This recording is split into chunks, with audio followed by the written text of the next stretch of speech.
Thanks for being here today, joining us for the first Homeless Liaison Learning Community. Patty put the link to the agenda in the chat. We'll make sure that any resources or presentations that we share today will be linked there for reference in the future. We wanted to just get started with introducing ourselves. What district are you in? What role are you in? Because I know there are some people who aren't necessarily homeless liaisons, but you're part of the team in your district. And if you could share, if there's a resource you've come across recently that's been super helpful for your families and students, please share it there so other districts can utilize those resources as well. And if there's something that's been a particular need that you haven't been able to find, maybe put that in the chat there and we can all work together to make sure that that need is met, or we can search for something that might fill that need. So just take a few minutes and name, role, and some information about resources there in the chat. If you think of any resources that you'd like to share, please do so in the chat and we'll make sure that those get linked into our agenda. And if there's any needs in particular that you have, please put that there as well. A couple things I wanted to remind you of in the agenda. There's some pages that you can bookmark. One is our website for the whole child supports. And if you bookmark this on your webpage, you'll be able to go back and revisit last year's Homeless Liaison Learning Community recordings and last year's agenda. I try and keep like a running agenda of all the meetings so that way all the links and resources are there if you're searching for something that we've reviewed previously. So make sure you bookmark that. And then the second link there is also to last year's agenda, and it's a running agenda of the resources that we visited last year, the presentations that we had presenters come and talk about. So if you want to bookmark those pages for reference in the future. Next, I want to welcome Mallory Floyd. She's the coordinator for care teams and whole child support, and she's new to our team here.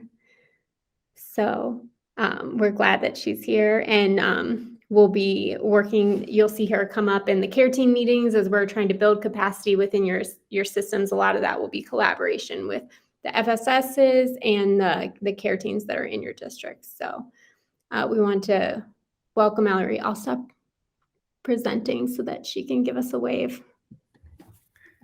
Thank you. Excited to be here with you guys today and to learn more and learn alongside you. Thanks, Mallory. All right. So something I wanted to try today is a little activity.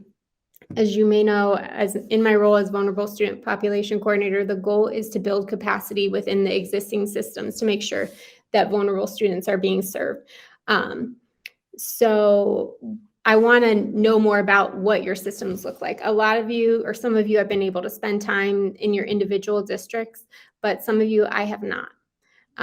So I thought this could be a good way to start mapping what your systems look like. So if you click on that link in the agenda for the Jamboard, you can grab a Post-it and just map like who's on your team. I'm not looking for like names specifically, but maybe like roles. When you identify a homeless student, or when you're planning how you're going to identify homeless students, who is automatically part of your team? Your school counselors, your family support specialists, principal, who is involved in that process? So yeah, if you don't mind filling out a sticky note with your district and then who is part of your team.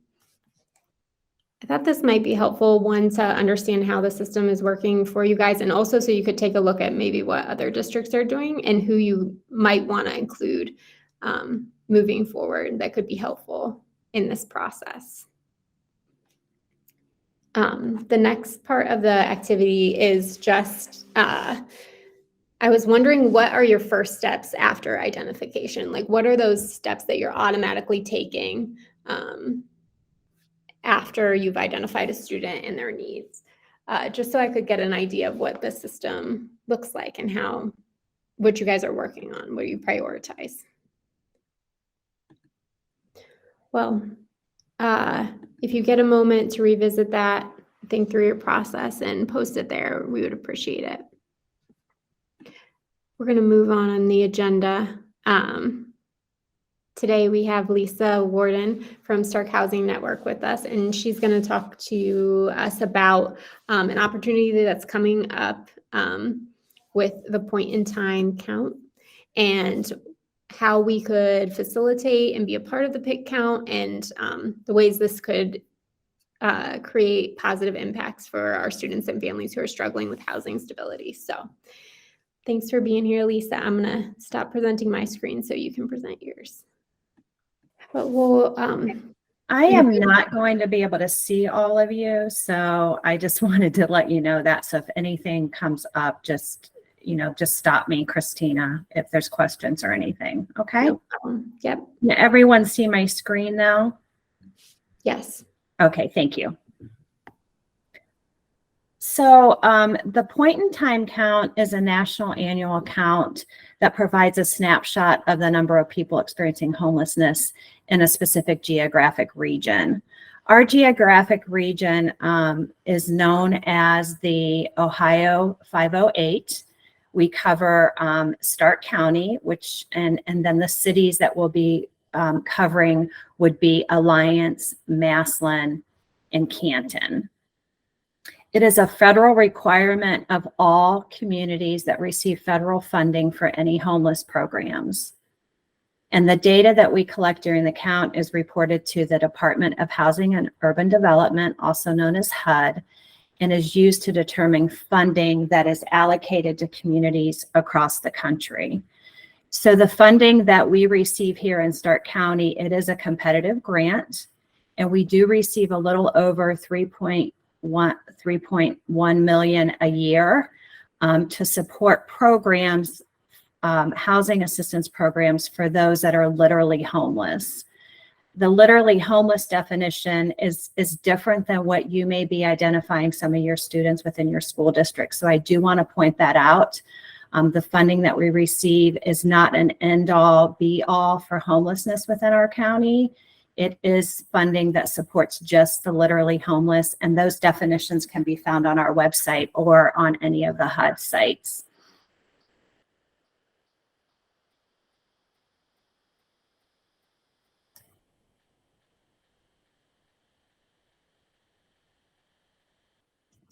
Sorry, my slides are not advancing.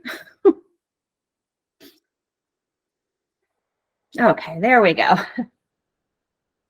So why do we do the point in time count here in Stark County? One of the reasons I just mentioned earlier, it is a requirement for the funding that we receive. And how well we conduct our count, we are scored upon that when we submit our grant application. So we want to make sure that we are getting as accurate counts as possible. It does affect our funding. And HUD wants to see communities reducing the number of people experiencing homelessness on an annual basis. Again, our community receives approximately $3 million annually for homelessness and housing programs, and we must safeguard this money. Losing that money is not going to benefit our community at all. So we want to make sure that we are making every effort to get a very good count within our community. And we also want to make sure that we're counting those youth. And that's probably been one of our biggest challenges, which is one of the reasons that I'm here to talk with you today and brainstorm about that. The point in time count, there is a designated date, and it's usually the last Sunday of the month. And this year we have designated Sunday, January the 28th.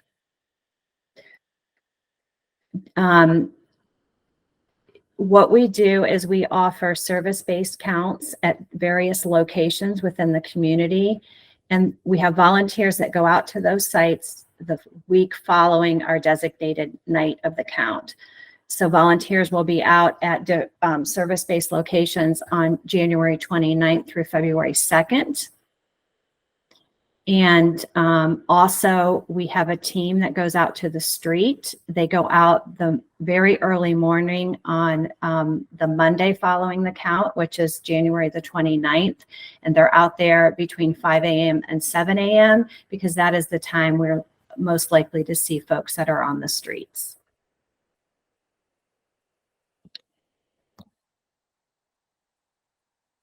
There are two different survey formats. One is a paper survey and the other is a digital survey.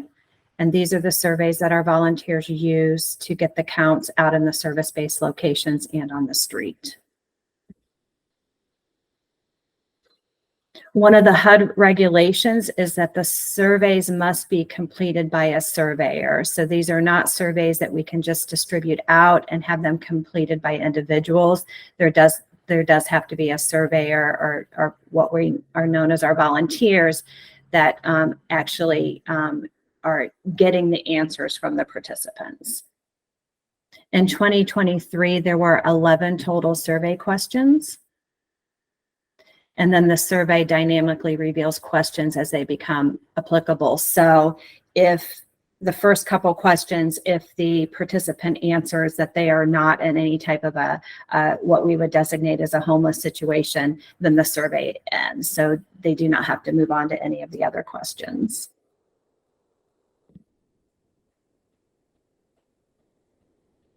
We do have to ask some specific identifiers so that we can deduplicate our data. So this would be participant initials, race, ethnicity, gender, date of birth, and then the last 4 digits of their social security number. The survey centers around the main question, where did you sleep on the night of January 28th? So that is what we're trying to gather. Where did they sleep on that specific night? As we mentioned earlier, January 28th is our designated date for this year. So then that kind of brings us to our next questions. And so and I'm going to stop sharing here in a minute so that we can kind of really get into some discussion on these. One of the things that we really want to know is where would be a good location to find some of these youth and make sure that we are getting this information from these youth and then providing them with resources to be able to navigate within the streets or as they are couch surfing, as many of you know. So we want to make sure that we're going to locations that may help identify where these youth are. One thing that we did in 2023 is we did a pilot program, which was supported by the Canton City School District administrators. Canton City Schools has an alternative school called Choices, and many of those youth are 18 or approaching 18. And so we were able to administer this survey within the school district and make some connections. One thing that we did during, and again, this was totally voluntary to the youth, and we also did a reverse permission slip that the school could send out to their parents just to make sure that, you know, if anyone did not want their student to participate in, they could get that back to the school. The surveys were conducted with the students on site. And in addition, as the students completed the survey, if they indicated that they needed assistance or they were in a situation where they were experiencing homelessness or could be experiencing homelessness, we were able to do that direct connection back to the school community worker who could then connect with the homeless liaison in the district and make sure that these students were given the supports that they need to be successful in school. So I'm going to go ahead and stop sharing.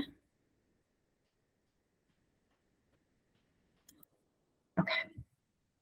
And so I just really wanted to open this up for discussion to see if there's any opportunity within your school district for us to be able to come in and administer this type of survey.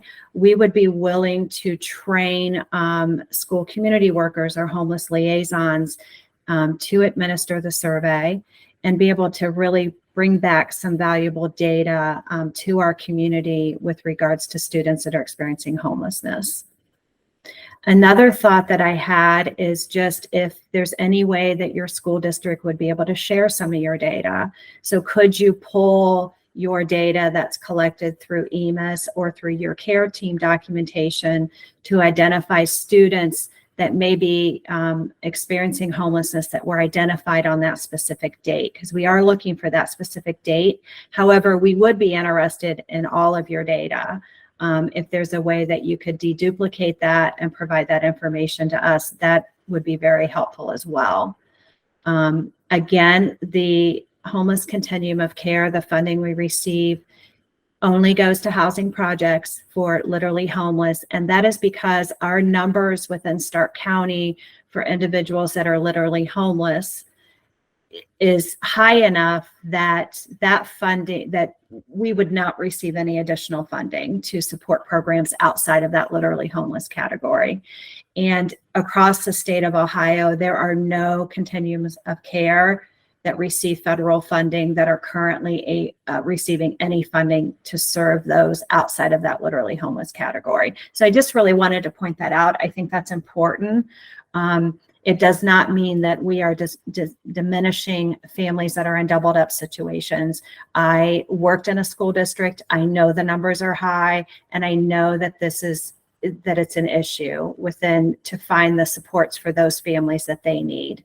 But I also wanted to let you know that we are working on some system modeling within our homeless continuum of care to just identify some of the gaps within the system and see what other resources might be out there that are outside of funding that the continuum of care receives. So just wanted to point that out there as well. And anytime that those community resources become available to us, or we are, know that an opportunity is out there to serve those doubled up families, we will definitely share that back out with Christina, Patty, and Mallory so that all of you are made aware of those. Yeah, so I guess we wanted to gauge your, all of your interest in hosting the point in time count this year, similar to what Canton City did as well. And Mallory and Patty and I have had some discussion on like how we could facilitate that, what that would look like. We've looked a little bit at what your homeless team looks like. So maybe there's a person on that team that would be the right person to get trained in facilitating the survey, which Lisa is able to do, or her team is able to do, and it's very quick training. So yeah, what are your guys' thoughts on doing the point in time count as it would impact the housing that's available for these families?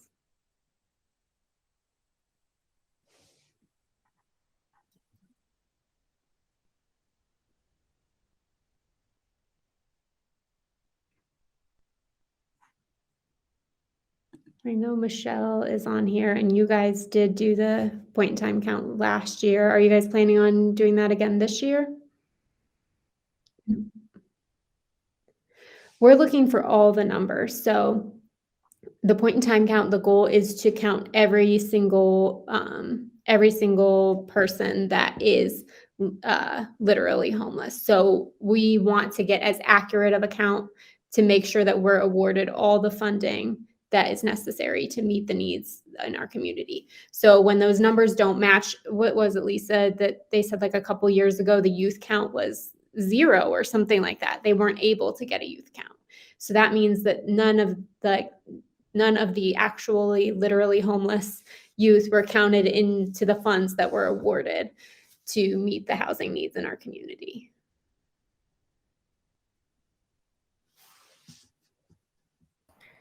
Yeah, what Lisa and Christina are sharing is so real. As Mallory and I are meeting with all your district superintendents and leadership, we are hearing across the board that the number of homelessness is increasing in our rural districts, our urban districts, even our suburb districts. We know the need is there. It's impacting your districts in significant ways, from transportation to all aspects. It's having a huge or chronic absenteeism, a big impact. But if the greater system, who is now joining our care team exec, which we're so excited about, Lisa and her boss, Marcy Bragg, to help with these conversations, what they've said to us consistently is until they get the data, it's hard for them to be able to push for the resources to support. So that's why this partnership, and then thinking really intentionally about the best way, because you know your students who are homeless, you gather that data, how best to get that data to the Stark Housing Network through their point in time count or through individual district sharing of non-names, but of the numbers of students who are homeless that you're already gathering. Yeah. And we're kind of talking about two different types of reporting here. So the PIT count, like Lisa said, it has to be done by someone, a surveyor, a trained surveyor. So in order for those numbers to count towards the funding, the actual PIT count has to occur. And then the second reporting that we're talking about is gathering the data that you have about your homeless population, including doubled up and literally homeless by category, so that we can see what the gaps are.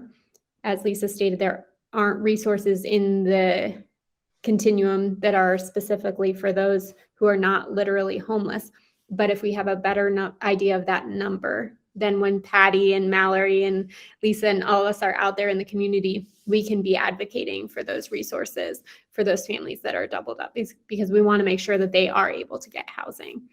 So I would love to know, because it's a problem for me. You know, we have 20 Hi, Nicole. and if I've got to run every building, I've been here. I just had my camera off. Christina, Lisa, did you say something about if we provided like a number at the end of the day, did you say that would be something that would be helpful on that Yes, particular so day? if you can, and make sure that it's, deduplicated, because we don't want the duplications in there. But if you can provide, so for that specific night, so I don't know, when you identify a student that's homeless, there's a date attached to it, correct? Mm-hmm. Okay. So we're trying to gather for that specific night. So two things. One, for that specific night, how many students were identified, and what was their category of homelessness? Were they, sleeping in their car? Were they in shelter? Were they doubled up? What was the situation? And then the second thing is just getting that data at some point during the school year. So if we do it 4 times a year or at the end of each semester, just to kind of have that data of what those numbers are looking like in the school districts.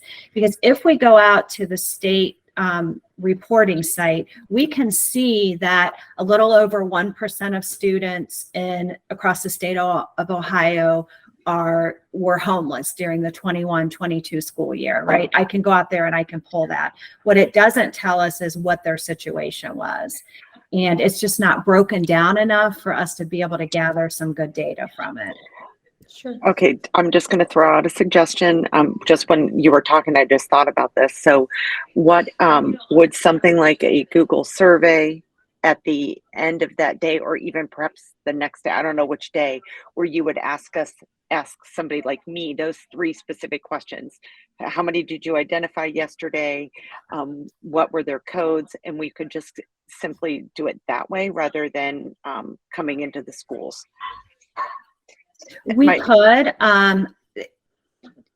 It will not, because of the way we have to do these surveys, it would not be counted within the point in time data, but it would give us a starting point.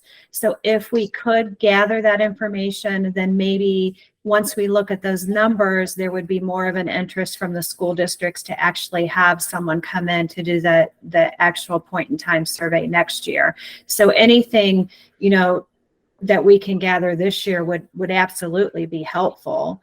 And if that's going to ease, if that's going to make the ask on the school districts a little easier, we would certainly be able to, do this as a stepping stone. I'm just throwing it out there just because I think that would be something that, certainly that would be right at our fingertips that we could do. Yeah, and that's a great idea. And then what we would want to include in that, so not only the students that were identified on that day, but the students that are still homeless on that day. Does that make sense? So Yep. if you identified a student on the 26th, but they are still not in secure housing by the 29th, we want to make sure that they get counted too. So Sure.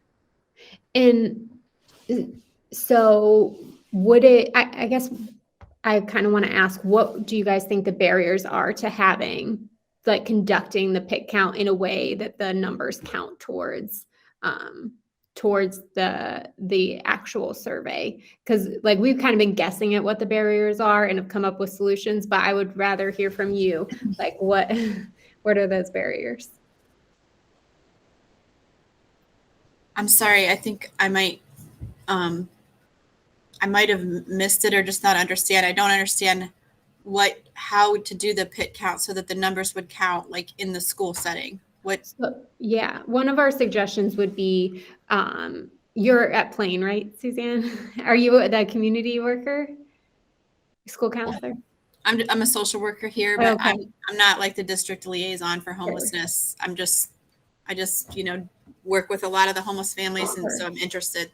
Yeah. So one of the things we thought about, we were contemplating training a school counselor, training a family support specialist, a school social worker to conduct the survey. I think Lisa said the training's like less than an hour. And then on that week after the 28th, you could conduct the survey with the students, and those numbers would count towards the pick count. And we were thinking about that because we thought maybe the barrier was, like, making sure that the students know the person who's asking them these like pretty personal questions about their life and their situation. That might make it easier. But I don't know, maybe that's not the barrier. We would do the survey with the students who are already identified in McKinney-Vento? Yes. Mm-hmm. or any students that you think are at risk that maybe they haven't been identified. So I think that, this is a big undertaking. And I think that one thing that I might recommend would just be, is it something that you want to start with just your high school students? Do you want to just start with middle school and high school? Do you want to scale this down? Typically you would have the data. So I really like Nicole's idea of a Google survey just to capture all those numbers. But I think, if conducting the point in time count, if we want to just focus in on that youth age versus, the children, that might be a good starting point too. And I'm sorry, what's the youth age again? Sorry. So I would say anything, we really want to identify the youth that are unaccompanied, because those are typically the ones that we're going to see on the streets, right? So we want to make sure those are the ones we're going to see in those literally homeless situations.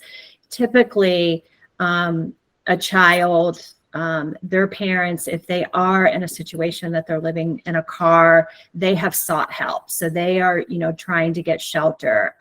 We did have one family this year with children that were identified as living in their car when we did the street count. So, which we had not seen in a while. So that was, alarming to us, but, we're able to get them, connected to those resources during the street count. But just, sometimes starting with the older students really gives us a good idea of what we're seeing out in the school districts. I think I'm still very new to all of this, so I should start there. But I think there's several things that I would just throw out there from what I've seen. Some families, sometimes it's going to be hard to find families because they don't want people to know that they're homeless. That's what I'm finding. Sometimes there are issues with custody, and one parent is afraid if the other parent knows, then they will lose custody. Parents are afraid to lose benefits like food stamps if they don't have an address. Some of the reading that I've done and articles and different things that I've seen with this PIT count is that the number that we get it doesn't accurately represent the number that is the real number. And then I guess the other thing, which is maybe not what we're talking about today, but worth throwing out, is that the majority of the families that I particularly work with don't super fall into this category. Some do, but it's a smaller percentage.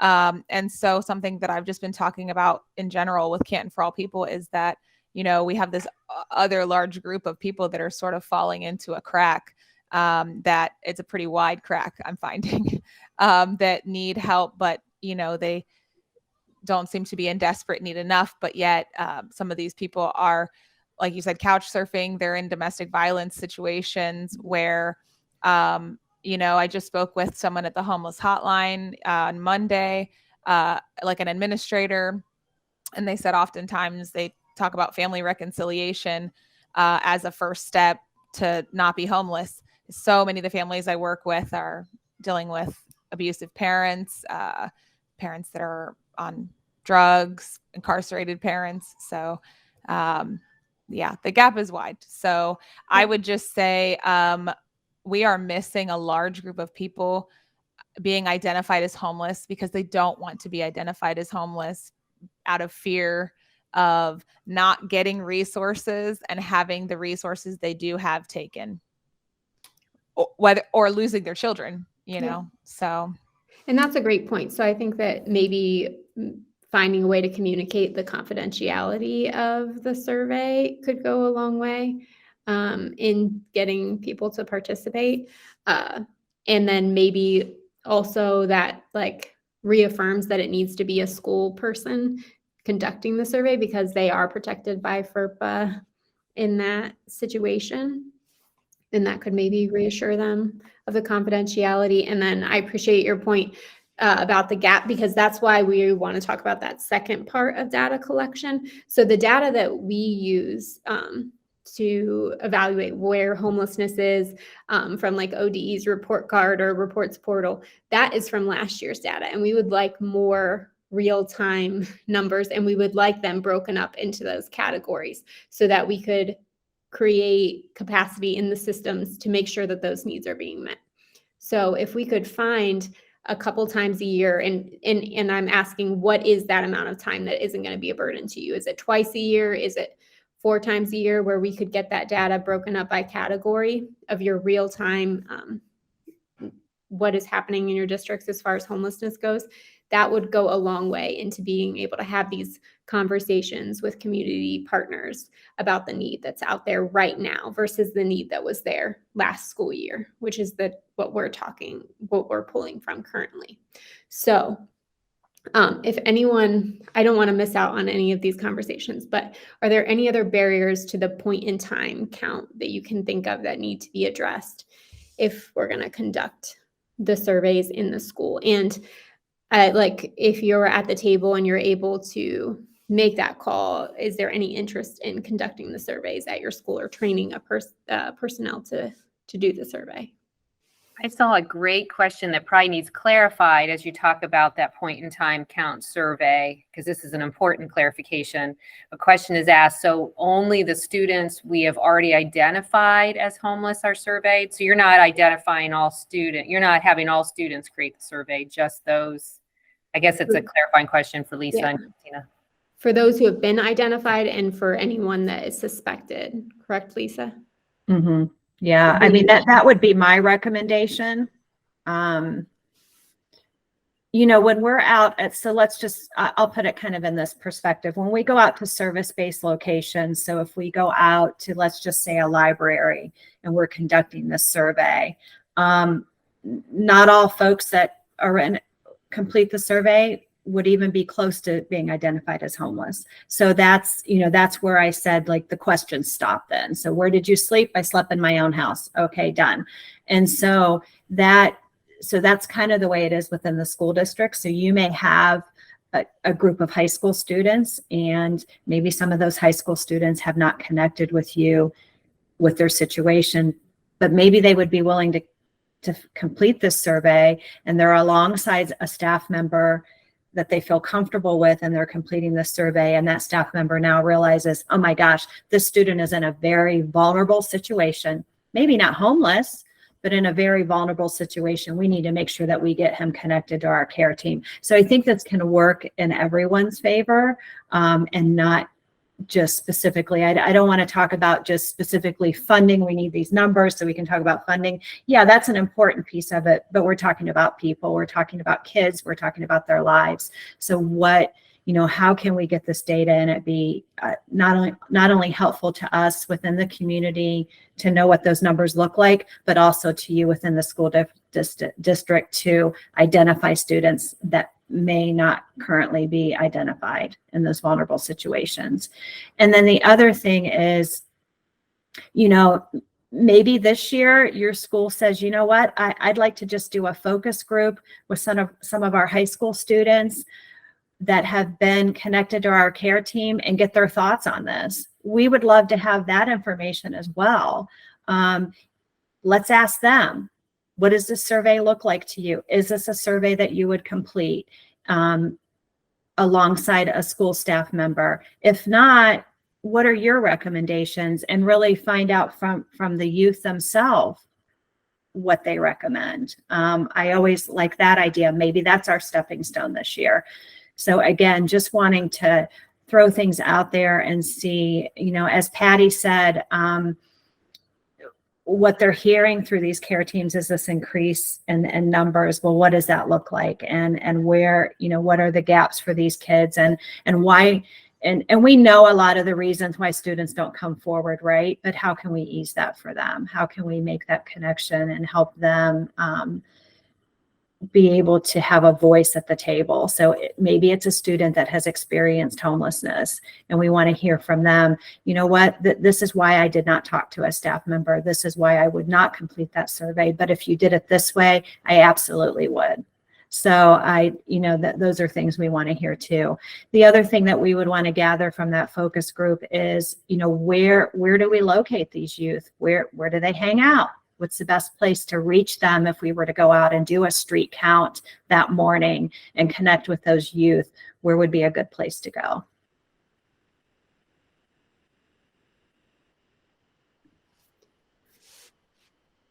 And I think that I'm hearing a lot of silence today, and rightfully so. What I would encourage you to do is just take some time, give this some thought. If your district is interested in conducting a focus group or interested in having the point in time survey brought to your school district, reach out to Christina, let her know that, and then we can schedule some time individually to discuss what that might look like and discuss, your ideas to be able to do that. That sounds good. And as far as the focus group goes, like if you've already got a student group that's meeting, like I know Canton City and Massillon, they both have Legacy working with some of their homeless students. That might be a good place for a focus group. They've already got some community built.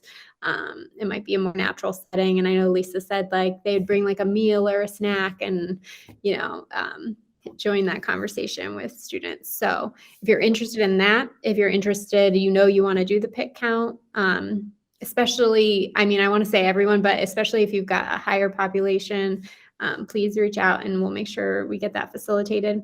And I think I'm going to start a spreadsheet where we can start collecting that real-time data and see if we can get more up-to-date information about those doubled up, because I'm hearing from a lot of you that that's the increase.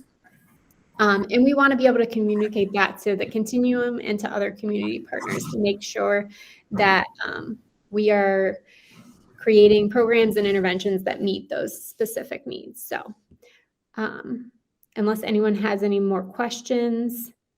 I had a question. Yeah. And I'm an FSS my first year, but I just thought I'd speak because one of the first couple of things I had to deal with were homeless / displaced students in high school, and still working with them currently. So one thing that I've noticed that happens in our area is a lot of living in abandoned houses, squatting as it's called or whatever. So that's something that wasn't mentioned. So I wanted to mention that. I don't know if that's something that necessarily is relative to like the pit count, but that definitely happens here. And I feel like one of the barriers for some of these kids is just in my very first experience, like I said, not being like willing to do the things that need to be done, take the steps, talk to the people from the agency, you know, and doing that survey might look like one of those things to them. But that's just the impression I've gotten so far. And like, I think someone already said, you know, being fearful of the process.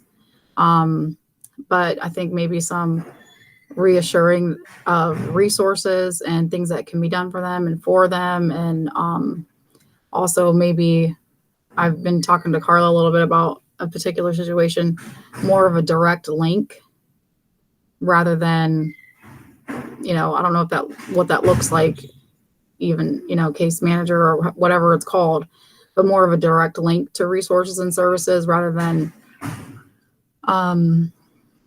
just taking care of things or putting out fires, as you call it, you know, as they come up.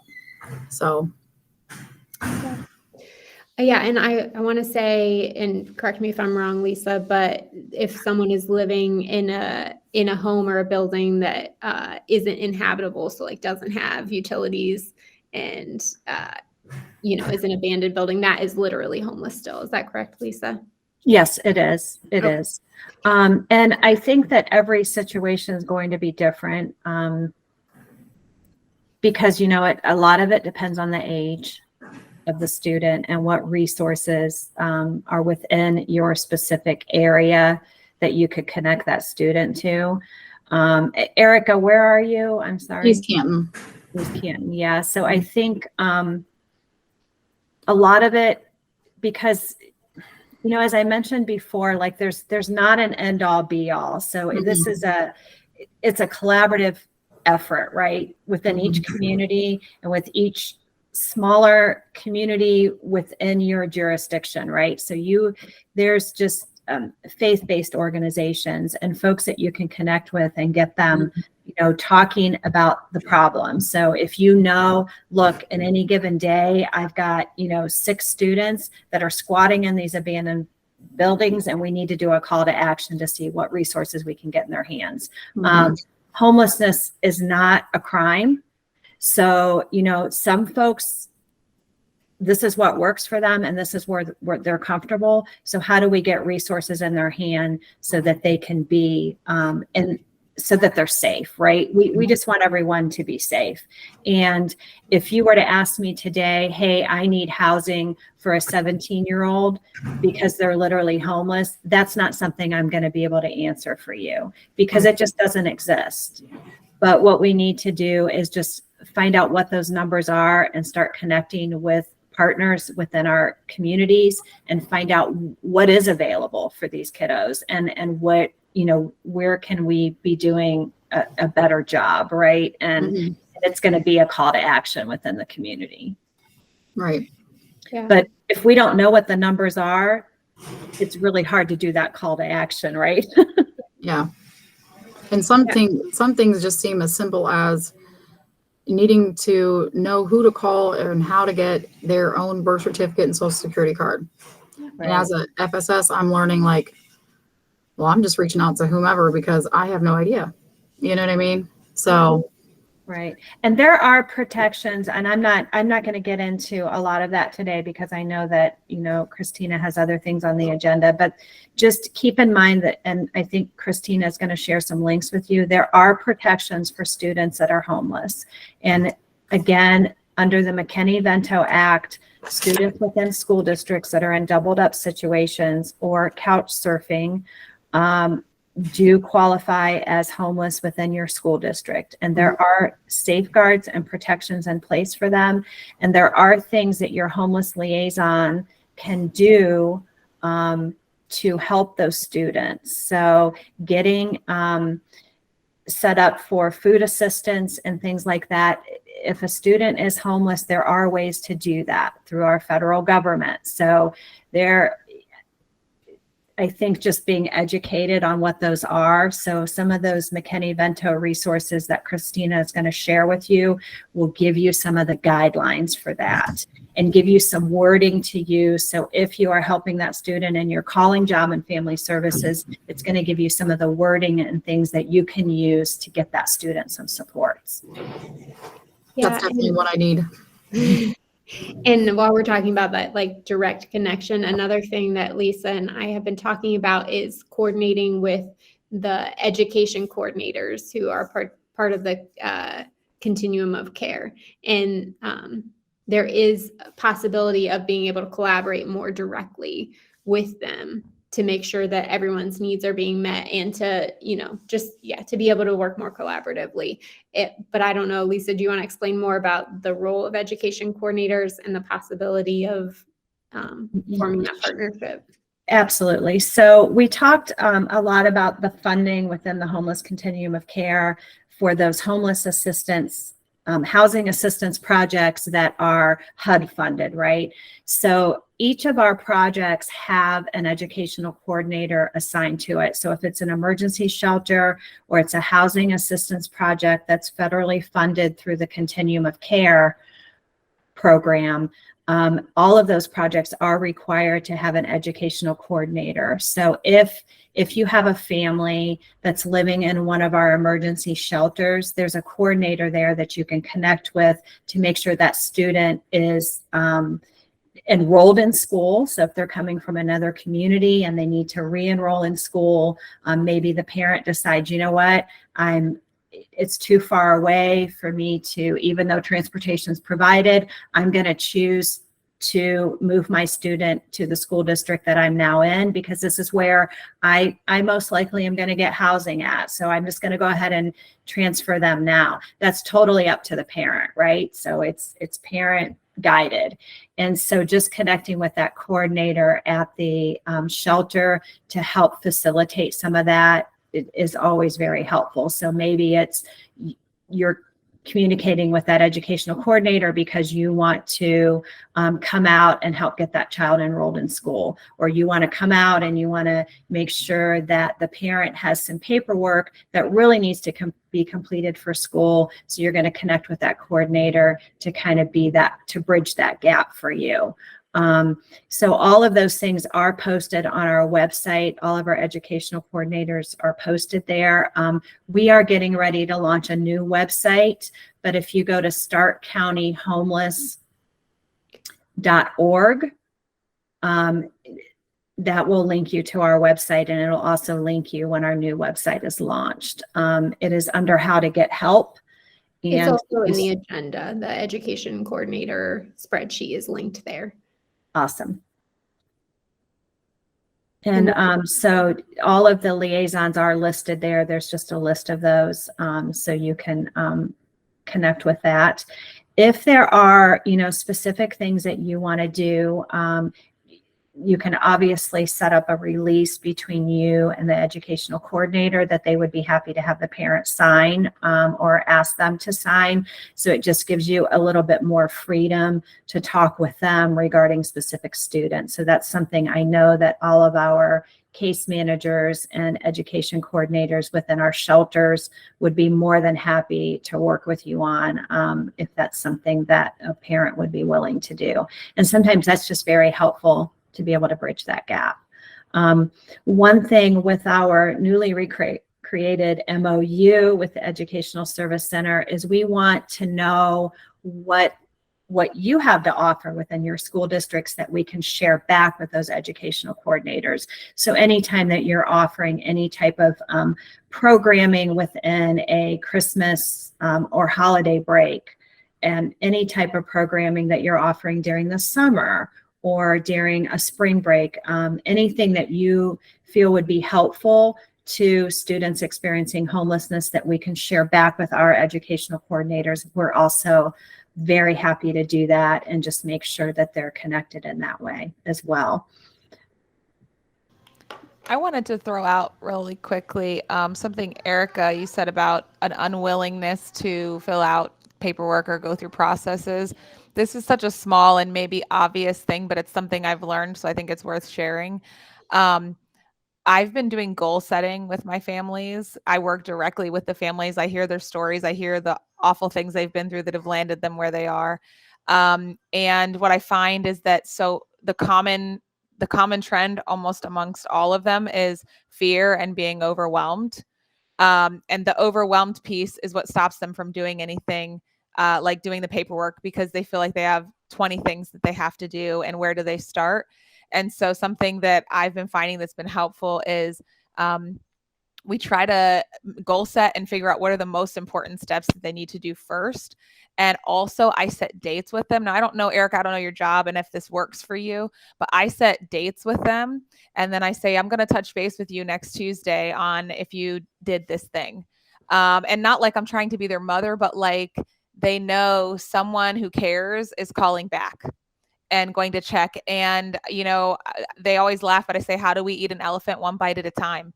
I tell all of the people I work with because they're so stressed out and it just makes them laugh. But it's not worked with every family. I wish I could tell you it did. Lots of families it doesn't. But my families that I've moved from homeless to house, the ones that are in the process or have it's happened, are the ones who we've set goals and we've checked in and they've met goals. And then we do a couple more. I usually set, depending on how overwhelmed they are, sometimes I set one goal and say, I'm going to call you tomorrow. Sometimes if they seem to have a good handle on things, we set like 3 goals and I call them in 2 days or something. I don't know if that's helpful, but that's something that one of my sort of mentors passed along to me. And it's been really, really helpful. Some of the families prefer to text. I can text and say, hey, did you call that person you were supposed to call? So I don't know if that helps, but I think so many of these people are just overwhelmingly stuck and they just need it broken down. They really have this many things to do, but they need like baby bites. Yeah. So It's very helpful. Thank you. Yeah, it's a great reminder of like the trauma of this situation. So like these families, these students, they're in their survival mode, you know, fight, flight, freeze. Freeze is legit. Like overwhelmed, not sure how to take that next step. It's just too much.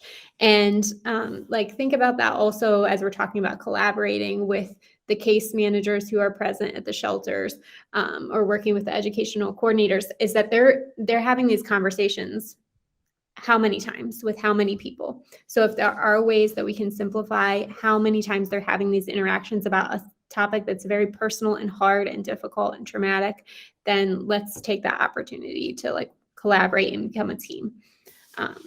So Lisa, like she said, we can do a consent to release so that you can work more collaboratively with these teams that are in place. And if you're interested in that, we can talk more about it.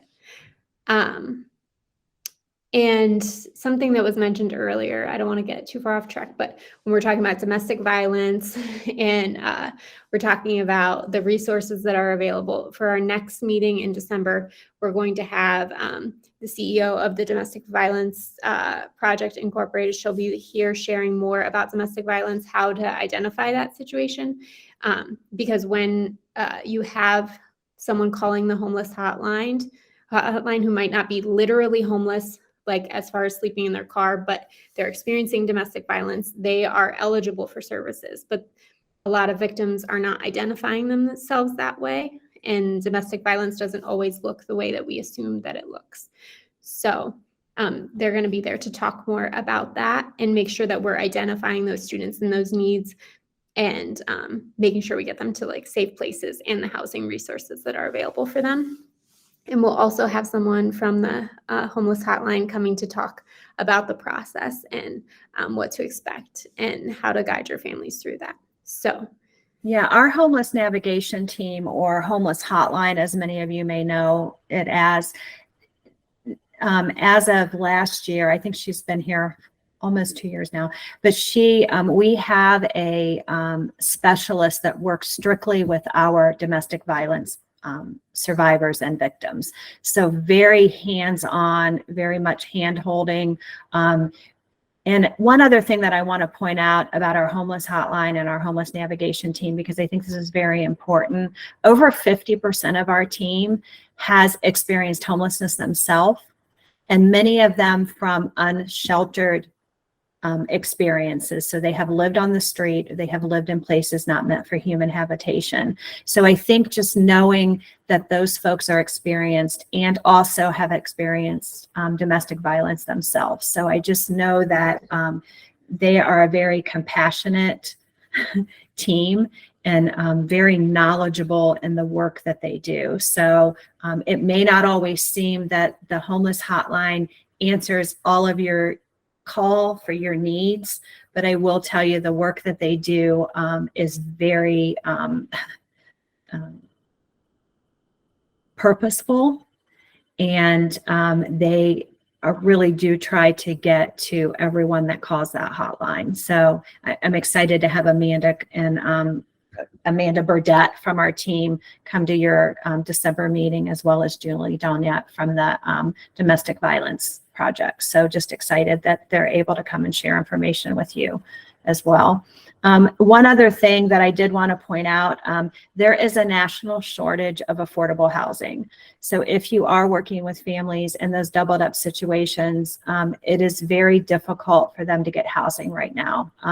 Folks are getting really priced out of housing that used to be affordable because landlords have raised rents. So this is a national issue.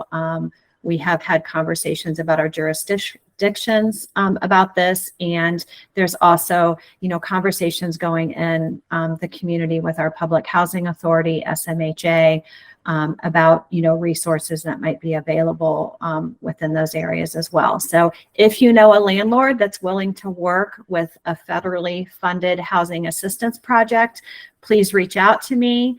My contact information is on our website. Please reach out and let us know, and I'll make sure I get that into the hands of our housing assistance providers that are working so diligently to find landlords that will work with their programs. Thanks, Lisa. And as far as the shortage of housing goes, also there's opportunity for advocacy. So Senate Bill 76 was introduced to kind of find a way to curb institutional investment in housing, which is contributing to driving those prices up. So large corporations buying big swaths of property and then having more control over that pricing.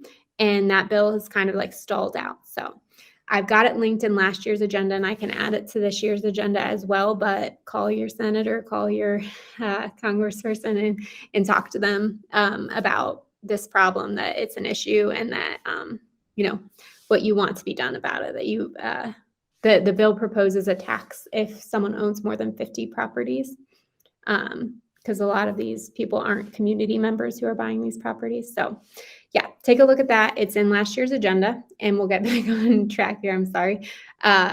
So then the last things in the agenda for today are just some reminders. We've talked a lot about data and how important it is. So make sure you're looking through the data from last year and updating the housing situations. If anyone was reported last year, make sure you're getting that to your EMIS coordinator and checking on their housing situation now.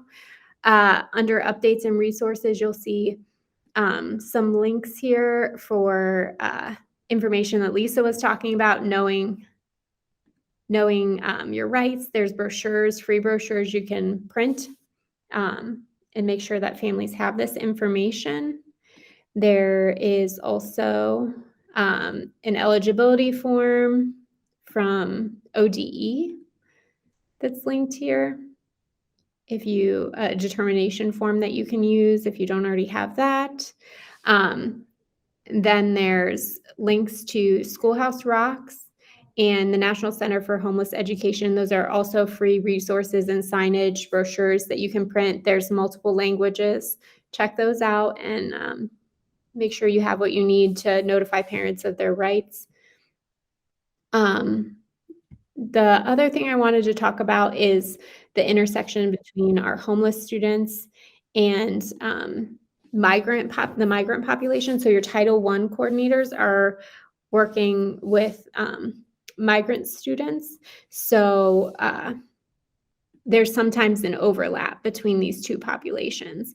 And if you're, as you're making sure you identify all of your homeless students, maybe collaborate with your Title III coordinators to see if any of your migrant students would fall under the McKinney-Vento definition of homeless. So this is a document from the Ohio Migrant Education Center to help identify migrant students. These are the questions. It's like 2 questions to identify them, and then the rest is contact information. But there are additional supports and funds available for migrant students and, as you know, for homeless students. So make sure if they fall under both categories that they're being identified under both categories. So take a look at that survey and talk with your Title I coordinator. And maybe your Title III coordinator as well, if they're working with the English learners. The last thing there is a reminder of Cohio's technical assistance. The first link is going to take you to the page and tell you just more about the process of asking for technical assistance, what they require in the email, as far as information about the situation, and then the email address where you send that information. If you're looking for guidance on the law, they work specifically, they have a contract with ODE to provide that technical assistance. So utilize that service if you have questions regarding the law. We are not legal experts, but they are able to give you more guidance in that area. There's a lot of other great resources on their website, so feel free to take a look there. Finally, there's the dates for the rest of the year for the homeless learning communities. You should have invitations in your, like already sent to you on your calendar, and I can get you added to the list. Amanda, appreciate you joining us. And then finally, the attendance link and evaluation survey. If you could take a quick look at that, fill out those questions, we'll make sure we get you your certificate of attendance to use for your contact hours. So I will be sending out a link with that data tracking for the real-time data. And you guys let me know if anyone has any feedback on how often would be doable to collect that information. Let me know. But I appreciate you all being here, and thank you for your time.